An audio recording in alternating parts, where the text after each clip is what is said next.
I'm David Flint, and I'm speaking to you in the series, Australians Take Back Your Country. This is a comment on the importance of the American election in Australia. In fact, it's about the most important election for Australia. Since the settlement, we Australians have only known a world led by kindred powers. First Britain, then the United States. This has come with all the great political and economic advantages our civilization has so bountifully ensured. For us, remote and alone in the South Seas, this American presidential election is absolutely crucial. It will determine nothing less than whether the world will continue to be led by that great and benevolent power, the United States. The alternative future in this election is for the United States to enter upon the deliberate, managed decline of both its economy and its armed forces. This, in fact, was the very hallmark of the previous Obama presidency. And the consequence of that will be undoubtedly that the Beijing dictatorship will take America's place as the dominant world power.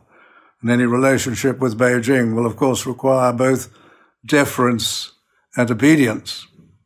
But in addition, the disorder and continuing insurrection by communist-led factions in the United States, at best tolerated by the Democrats, and now a feature of Democrat-governed cities and states, is sadly likely to continue. As the former First Lady, Michelle Obama, made clear at the Democrat convention, if you think things can possibly get worse, trust me, they can, and they will. And if anyone were naive enough to think that the communists and the anarchists behind Antifa and Black Lives Matter can be turned on and off as if they were an electricity switch, they should undertake an historical study of what Churchill named a bacillus, that is communism. It's only now that is dawning on some Democrats that they are losing votes over this. And they also must wonder what will happen when Mr. Biden is exposed in the debates. No wonder Mrs. Pelosi has made it her mission to kill off, for whatever implausible reason she can gather, the debates. It's very clear that managed decline is very much the agenda of Mr. Biden. In 2016, when President Trump promised to revive manufacturing, Mr. Obama said, "What have you got? A magic wand?" He ridiculed him.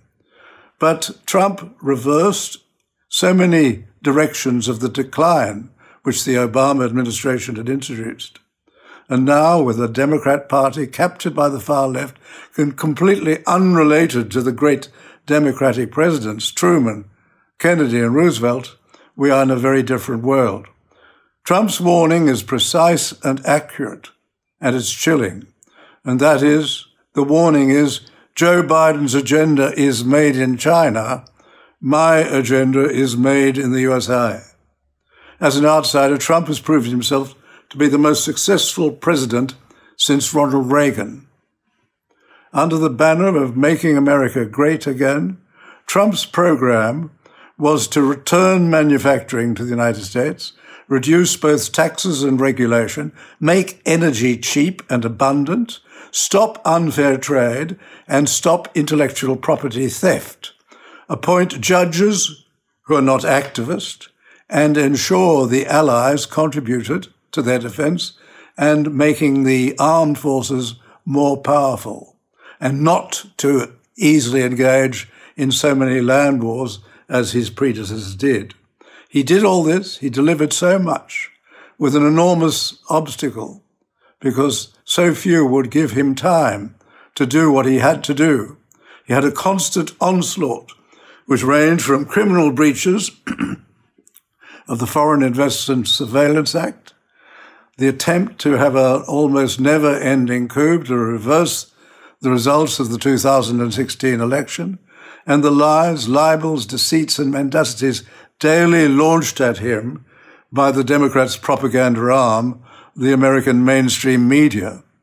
In the face of all this, Trump has demonstrated that he is endowed with the qualities that the great Nelson demonstrated at Trafalgar: superior strategy, innovative tactics, and bold leadership.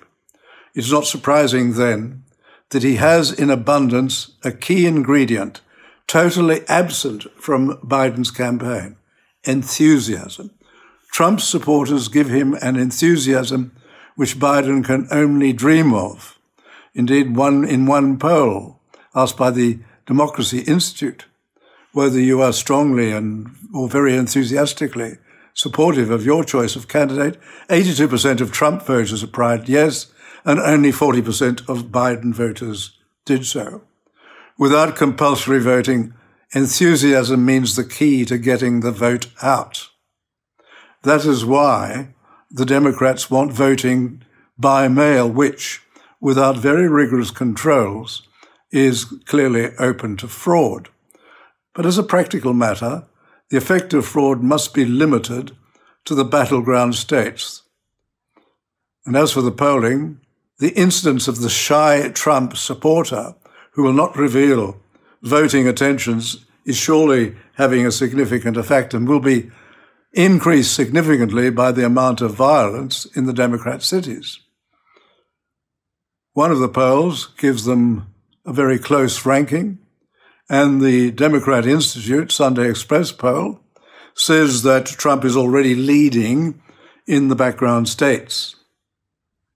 We've already seen a magnificent Republican convention where Trump gave, I thought, an excellent speech. In fact, it was just right. It will no doubt drive up his support, and I suspect it will lead him to victory. And accordingly, Australians can then expect to live in a world in which America will still be the dominant power. Take back your country.